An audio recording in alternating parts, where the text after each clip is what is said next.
Welcome to Learning to Glow, a show about wellness, skin health, and self-development. I'm your host, Jess. I'm a mom, entrepreneur, and skincare expert. I'm so excited to share tips on how to achieve healthy skin and bring amazing guests in the field of health, fitness, aging gracefully, and personal growth. Let's explore all different ways we can take care of ourselves as women, both inside and out, to truly shine. So let's get glowing. Hello, everyone. Thank you so much for being with me today. I have a fantastic episode for you. If you are feeling like you do everything right, eating well, trying to manage stress, getting enough sleep, and you're still tired, still feel off, and really not thriving, this episode is going to shift how you think about your health. I am talking with Dr. Catherine Clinton about light, our environment, and the signals that are actually driving our energy, our hormones, and just how we feel.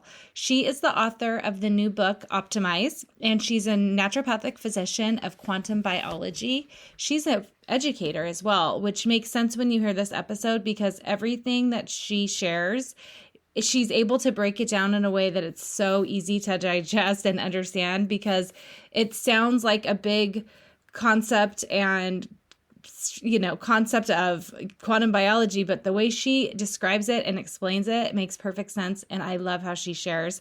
She talks about little actions that make such a big impact on our health and why, and how she healed from her own chronic illness. She's lovely. She's so knowledgeable, and I loved speaking with her. Go check out my show notes to find Dr. Clinton and make sure you send this episode to a friend or a mom who could use more energy and health and vibrancy in their life. Enjoy this one. Hello, everyone, and welcome to our show today. We have Dr. Catherine Clinton. Welcome to Learning to Glow. Thank you so much for having me. I'm really excited to talk about all the things with you. I'm so excited. Before we get started on all of our fun conversation, if you could just tell us a little bit about you first, what you do, and then we can go from there. Absolutely. So I'm a licensed naturopathic physician here in Oregon, and I have, over the last 2 decades, really turned my practice and teaching people with courses and community about a quantum biology approach to health. I just recently published a book called Optimize, and it really walks through this new paradigm in health and healing where we're looking at the smallest pieces of life and how they impact our body. I really like to think of it as these unseen waves of information that are around us at all times, whether we're talking about light or sound or electromagnetic field, and how the body acts as a transducer, taking that information in and transmitting it into biological action. And so that's what I do. I treat my patients that way. I teach people about this. I teach practitioners. I'm just really excited to get this information out in the world because most of it is free and accessible. Yeah, and I think a lot of people don't know about it. So, by the way, your book cover is so beautiful. I saw that today and I was like, oh, this is so cheery and bright. And I just loved your book. I can't wait to read it. And also, I did read that you had somewhat of your own health journey. Is that what kind of got you down this road? So can you tell us a little bit about that? Yeah, that's right. I was in my second year of naturopathic medical school, and it was kind of that initiation year where they tried to weed people out, really long hours, long clinic hours. And I just didn't have the nervous system to weather that much stress. I was diagnosed with 2 autoimmune conditions and Lyme disease and GI infections. I mean, it was just like this domino effect.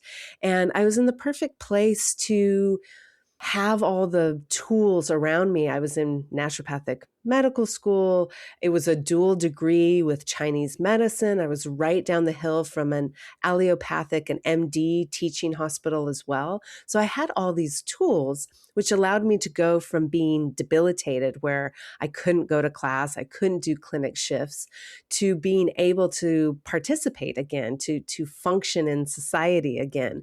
But I still wasn't well. I think a lot of us who have had a chronic disease or a condition recognize that transition where we get sick, we become debilitated, and then we get better so that we can be a productive member of society. but we're still not well. We're still not functioning and living in a way that we did before our diagnoses. And that's where I found quantum biology. I was doing rotations under a physician that was actually my physician, and she said, you should look at quantum uh, psychoneuroimmunology. And that's what I did. I looked at how that's just a big word for how our thoughts and emotions impact our health, and they have a huge impact. And I was looking at mitochondrial function and started looking at early quantum biology research where just the smallest things like the flow of electrons, the flow of protons, or the flow of a photon of light can have enormous impact on our biology. And so that's how I got started in this quantum biology approach to health. And it's been so profound and exciting that I just haven't left. That's amazing. Okay, so I want to get to, for people who are listening, and this might be new, when you say quantum biology, can you explain this to us a little bit better? Like, as far as break it down, like 101, what does it mean? And, I know personally when you were talking about your health journey and how you started, you were really, really sick and then you got better, but it's like, it's kind of what I'm going through right now. Like I'm functional, like I can do all the things, I can do pickups, but it's like so challenging and it's a really hard thing when it's like on the surface you look fine, but you're just suffering with so much fatigue and so many issues and like all that the long list that you said, like I have some of those things too, and it's like wow, it's so hard to function when you're not at the level that you so desire to be and have the energy to do that. Yeah, absolutely. Absolutely. And it becomes kind of this cycle where it feels like that it's never going to end, that this Yeah. is the new normal, right? And that's what really got me so excited about a quantum biology approach to health is because it looks at things from a different perspective. So we are used to looking at the body from a chemical mechanical point of view. If we have a symptom or an illness, it's because of a chemical imbalance or a mechanical misalignment. And those things are true, but there's another level and layer to what's happening in the body. And that's where quantum biology comes in. It looks at how light, how sound, how water within the body, how electrical fields, magnetic fields, scalar fields, electromagnetic fields interact with the body. And what we see is that there's a way to look at the body where these fields or waves of information are actually guiding life at the first level, right? Before the chemical reaction, before the enzyme and the receptor unlock and biological action happens, there's something happening first. And that's where quantum biology starts. It's how these things play out in the body. It's like if I want to send you a letter or a message, I can mail you a letter. And this is tried and true, right? We've had the postal office for centuries now. And this is a great way to communicate. It's a little bit slow though. If I want to communicate with you right now, I send you an email or I send you a text. I send you a message through those Wi-Fi electromagnetic fields. And our body is communicating in the same way. Every cell has its own electromagnetic field. It guides that cell's movement, its behavior, its differentiation, how a cell becomes a nose or a knee. All of that is guided by this unseen but very real information.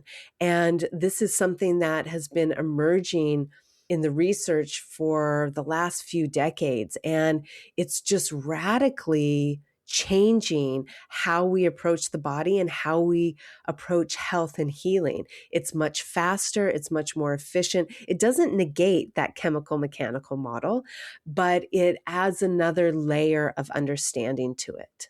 Oh, I love that. That's such a good analogy for the difference between the two. I think one thing that you hear about a lot is that I feel like you didn't used to hear about is the light. You mentioned light. Is this, when you talk about that, is this like talking about your circadian rhythm and how our eyes need to get out into the sun? Can you talk more about that? Because I feel like that's one part of this that people are a little bit from starting to get familiar with. Yeah, absolutely. That is something that is starting to make it out on mainstream. I mean, I've been speaking recently on Fox, Washington, D.C., and CBS New York about circadian biology, specifically with the time change that just happened and how our body is tuned to the light in our environment. Really, this was something that has been recognized. I think it was 2017 that three researchers were awarded the Nobel Prize for their work on chronobiology, which is a big word for how light affects life and how it affects our cells. And they found that almost every single cell in the body has a circadian gene or a Hmm. circadian clock that's driven by the light in our environment. Now, we have been living on this earth for a while with the main input of light being the rising and setting of the sun.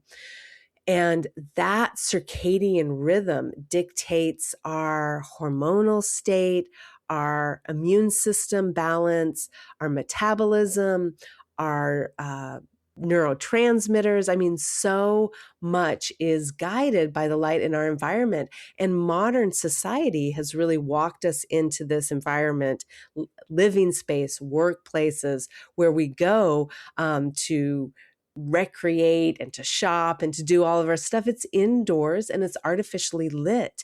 And when you look at the spectrum of light between an indoor LED lit environment and the outdoors, you start to see this vast difference. It's almost like nutrition. We can look at light as nutrition. And the light outside, it's much higher in lux. That's a measurement of the intensity of light.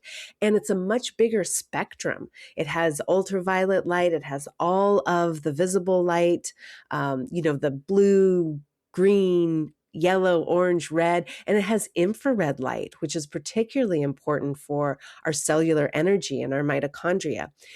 Our artificial light inside is dominant in a very narrow band of blue light. So it's almost like going outside and getting that natural light is like eating a diverse, rich diet in fruits and vegetables and protein and all the different nutrients you would need. Whereas being primarily indoors in that artificially lit environment is like eating processed food and empty calories. We can kind of think of it in the same way because our body is guided by those different spectrums of light. They're so important.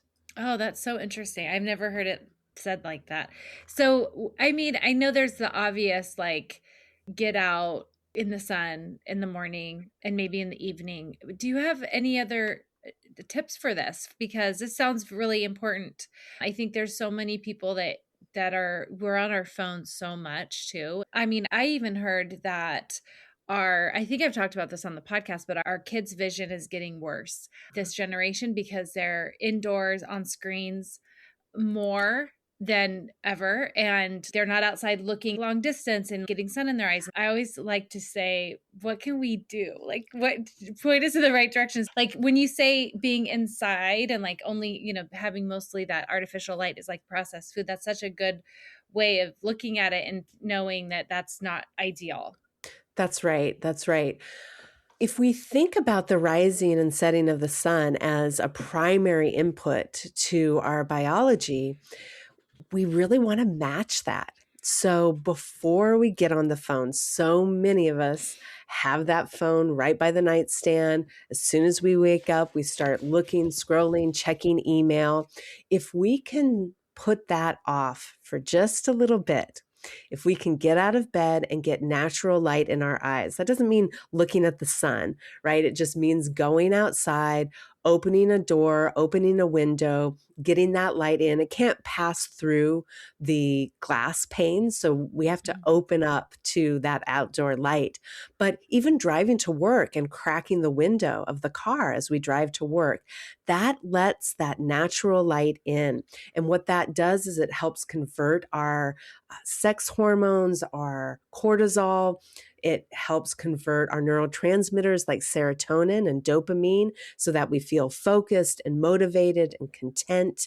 It helps regulate our immune system. It helps balance our metabolism so that we're starting to burn calories and burn fat. It does all of these different cascades in the body that regulate hormones, immune system, metabolism, our moods overall, our state of inflammation. And this is just, 10, 15 minutes outside.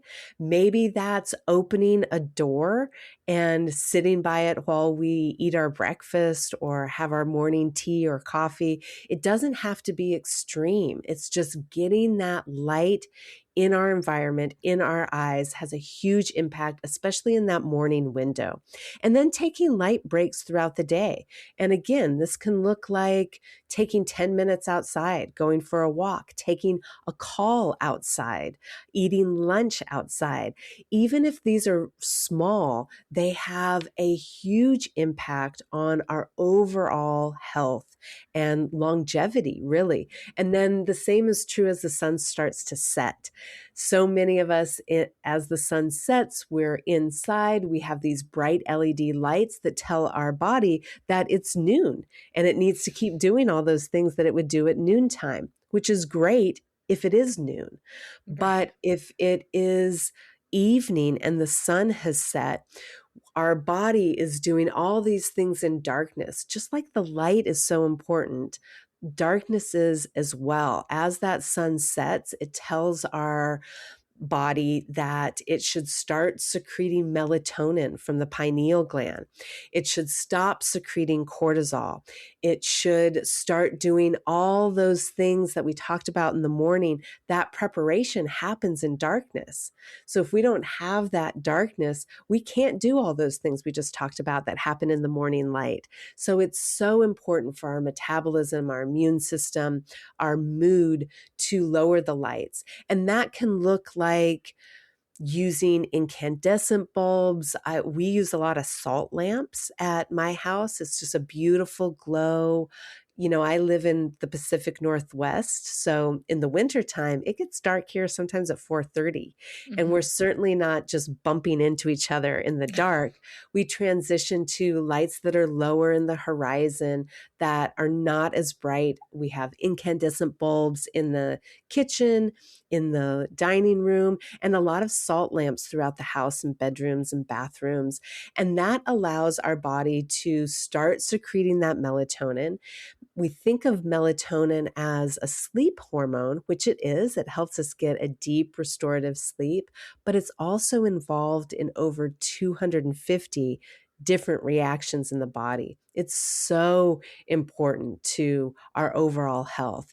And so having this rhythm that we can rely on, this light rhythm, really allows our body to work optimally. And like I said, it's free and accessible. It just takes a little bit of conscious effort, and then it becomes a routine. I need to get some of those salt lamps. I have seen them, and I think I had one like a long time ago, and it does give you such a nice cozy feeling. I love those. So I'm going to you're reminding me to put that on my list. And I also love that you said it doesn't have to be like, you don't have to go outside and spend 30 minutes in the morning. You can open a window, you can open a door, you can sit by it when you eat, because a lot of people are so busy in the morning. And if we can if knock something else out that's important like this while we're doing something else and getting ready or whatever we need to do in the mornings, I love that.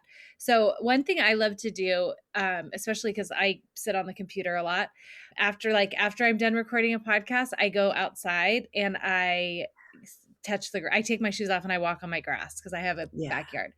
And I saw that you also talk about grounding, and I bet you have some advice for us when it comes to this.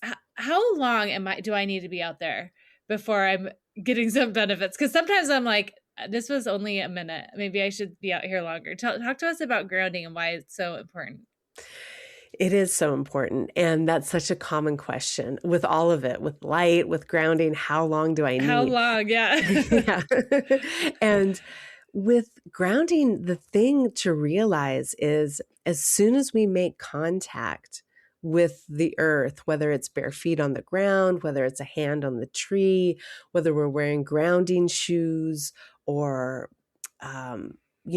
here in the Pacific Northwest, I will use like wool blankets and we'll sit on the wool blankets because the wool is still conductive. Mm. What we need to remember is that the earth is covered in this infinite sea of electrons. And electrons have an electrical charge. And when we immerse ourselves in that field, when we put our bare feet on the ground, when we garden, when we touch a tree, when we sit down on the ground, it embeds us in this electrical field. And that allows us to discharge some of the positive charge that we have collected. There's a way to look at the body where negative electrical charge is associated with health. Our cells run on a negative electrical charge. And when we start to lose that, when we start to become more positively electrically charged, that's associated with pain, with symptoms, with disease states. And by grounding, it helps discharge that positive charge and it helps excite the electrons that are in our body and it helps us maintain our negative electrical charge, which again is so vital to our overall health. And as soon as we do make contact, that's when the benefit starts happening. It's just like if we were to charge a phone, right? As soon as we plug Mm. that phone in, it's going to start charging. Now, depending on how depleted the phone is, we might want it to charge longer, but the fact remains, it's going to start as soon as that contact happens. That nervous system starts to regulate in a few minutes of contact with the earth, right? We see that it starts to increase circulation, decrease inflammation when we start to move into the 20-minute zone. So whenever we make these efforts, it's just sort of like money in the bank. Mhm. As soon as we make contact, there's benefit there. And even if we don't have a lot of time, even if we have only a few minutes, our nervous system gets a huge reset just from that contact, from grounding. And our nervous system is really important when it comes to our state of inflammation, our state of health, how well the immune system works. And so this is by no means a small thing that we're doing. This can have immense impact on our overall health.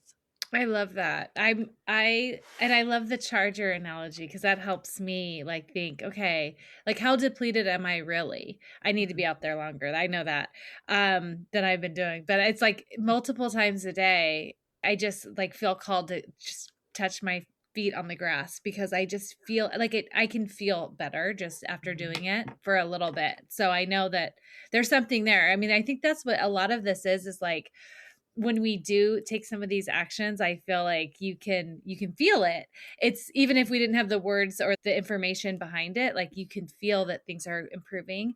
And I'd love to talk more about, kind of going back to where you were when you were not feeling good and you were in school and then you started to go from like better to well. When it comes to quantum biology and what you implemented into your life, what are some other things that you did that really helped nourish you and get you back to feeling optimal? Well, I often talk about pillars of quantum biology. Like in the book, it starts with water and then light and then electricity and sound and coherence, being out in nature. All of those things were pivotal for me to go from functioning but still not well to thriving and really being vital and excited about life again.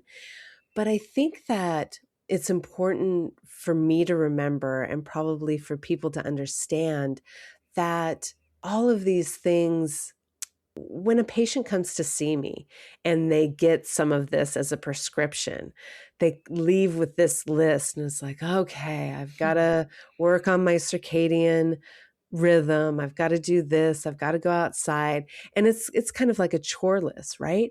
But as they leave the office, I get really excited because I know that really this is an invitation to return to the relationships that we have walked away from as a society, as a modern society. And now we can have all this science in our head about what circadian biology does, what morning light does. And when I first started doing it, that's where I started. Okay, I want to go outside. I want to balance my hormones. I want my immune system to be regulated.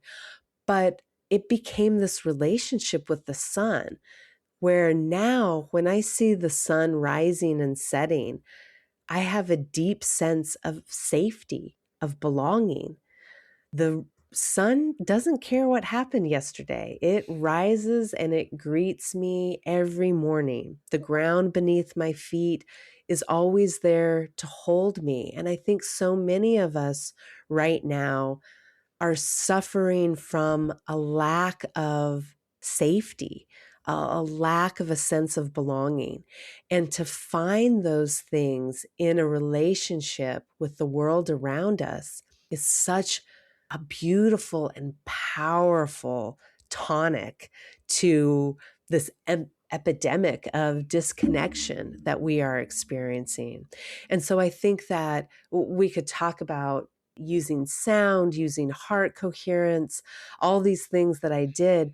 Really, it was about coming back to a relationship with myself, the people in my life, and the world around me, the rising and setting of the sun, the trees that grow outside my house.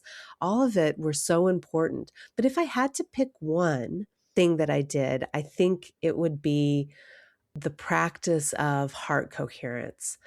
2 years ago, I founded the Quantum Biology Health Institute, and our first research study was in how a very small 5-minute daily practice of heart coherence impacted mitochondrial function. And mitochondria are those little organelles in the cell that create cellular energy. And they do a lot of other things besides that, but they're so important to our health. Any dip in mitochondrial function is associated with almost every modern disease we know of. And by just aligning ourselves, practicing that heart coherence, which is basically breathing slowly, deeply into our heart center, focusing on emotions like gratitude or love or a sense of awe for 5 minutes can have a dramatic impact on so many things in our biology. And it's something so many of us can do. I have taught so many practitioners and health seekers, and I had one woman who was working in the penitentiary system, in the prison system, and she said, the people I work with, they don't have control when they go outside. They don't have control over their food. They don't have control over so many different things. So what can they do? And it's like heart coherence is profound. And it's something we all have access to. And sort of going in concentric circles from the relationship we have with ourselves, the relationship we have with the world around us, with our families, our communities, it just ripples out that sense of coherence. And so if I had to choose one practice or one tool that really helped me shift in my healing journey, it would be a sense of heart coherence or a practice of heart coherence. Oh, I love that. And I love that you said it could be as little as 5 minutes. There was Mhm. there's a period of time where I only had 5 minutes and I would sit in the morning before I started anything else. And, there was a sense of, almost like guilt. Like I'm not spending enough time doing this, or this is like not enough for a meditation or whatever. But it did make me feel better. Like that kind of goes back to like I could tell that there was something happening, but a lot of people are just in a busy season, and like to know that you could spend 5 minutes doing something like this. And do you recommend this, like as far as time of day? Is it best to start the day this way, or does it matter what time of day? That's a great question. I love to do it when I am waking up or just falling asleep. There's this liminal space we come to, right? Like so many of us have 40 different tabs open, right? The grocery list, the to-do list, so many different things in any given day. But when we're just waking up or when we're just falling asleep, there's just that one tab that's open. And Mhm. so it's a really beautiful time to set the tone for the day or to let go of whatever happened in the day. And I even spend, I think doing this for 30 seconds to a minute can be really powerful as well. It just recalibrates. It's almost like an alignment that allows us to walk through our everyday lives more aligned, more resilient, and just ready for all the demands of modern life. I love that. Oh my gosh, that's so actionable. I feel like these are things that anyone can do. We can definitely do this. You've given us so many tips that are also free, which is amazing because there's going to be people listening to this that want to feel better. There's a lot of people who are not feeling great. I talk to so many people, so many moms, and Mhm. there's a lot of similarities, even if they're not Mhm. quote unquote sick, there's a lot of stress, there's just a lot of fatigue, there's a lot of feeling like there's too much to do and too little time. So I Mhm. feel like having things like this that really can move the needle and make us feel so much better, that's a great place to start. And then I love what you said earlier about they may have felt like they were leaving with a chore list, but I really related to that because I started doing some of these things and it is now like so rewarding and it doesn't feel Yeah. like that anymore. So I love this. This is amazing. Tell us a little bit more about your book and then where to find you. And then I'll make sure that I link everything in the show notes for everybody who is listening so they can go find you. Wonderful. I am Dr. Catherine Clinton. That's the name of my website, drcatherineclinton.com. That's where you can find me on social media, Instagram, YouTube, Facebook. And I just love sharing this information. My book can be found at any major book retailer, but you can find it if you go to drcatherineclinton.com/optimize. Then you can find all the retailers, but you can also find a spot where you can enter in your information and get an 85-page workbook that Mm. for free as a gift to go along with the book to help turn the words and all the information in the book into a daily practice, into a lived experience. So that's where you can find me. And this is what I share about all the time. Wonderful. I'll link that. I will get that as well because it's really nice when you can learn all of this information. But for me personally, I love to be able to go and make it practical and actually do what we're learning about because that's the most important part of it, right? So Yeah. you're incredible. Thank you so much for sharing with us. I was so good to meet you today. Yeah, it was wonderful to meet you and to spend some time talking about this. So thank you for having me on. Thank you for listening to this week's episode. Please subscribe and review so we can reach more people who want to learn to glow alongside us. See you next time.